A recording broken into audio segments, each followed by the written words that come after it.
Hello mga mami! For today's video, magluto tayo ngayon napakasarap na ulam at talagang mapaparami na naman yung ating kain at ihanda nyo na ang inyong lamig na kanin dyan at tayo ay kumain na sa pakasarap ng ating ulam. At una nga, nag-init tayo ng ating cooking pan.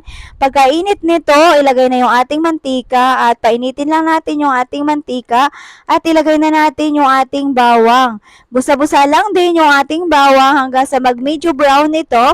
At iyan, imekos-mekos lang natin yan hanggang sa medyo maluto ito. At isunod na po natin dyan yung ating sibuyas. Ayan, ilagay na po natin yung ating sibuyas hanggang sa mag-medyo brown ito. At palutuin lang din natin ng maigi yung ating sibuyas. At ayan, lumabas ng kanyang bango. At ayan po guys, i-mekos-mekos natin yung ating sibuyas. At isunod naman natin yung ating kamatis. Busa-busa lang din yung ating kamatis at 2 piraso lang ang ginilagay nating kamatis dyan. Tipid-tipid muna tayo ngayon dahil napakamahal ng mga bilihin.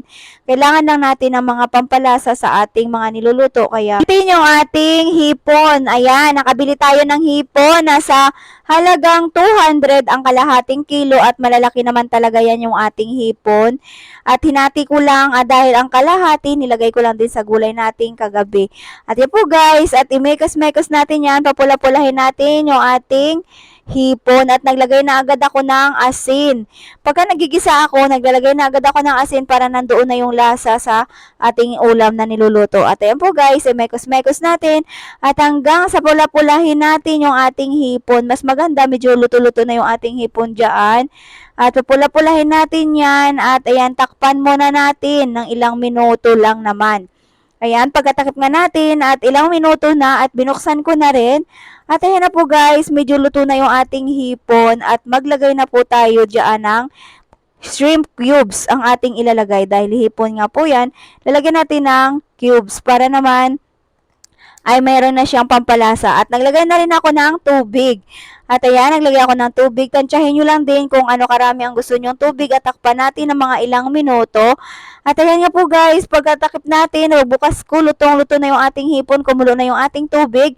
At ilagay ko na rin yung isang balot kong miswa. Yan ang ating ilalagay dahil mimiss ko nga itong kumain ng miswa. At para ka kung may sabaw-sabaw naman, lagyan natin ng sabaw ang ating hipon.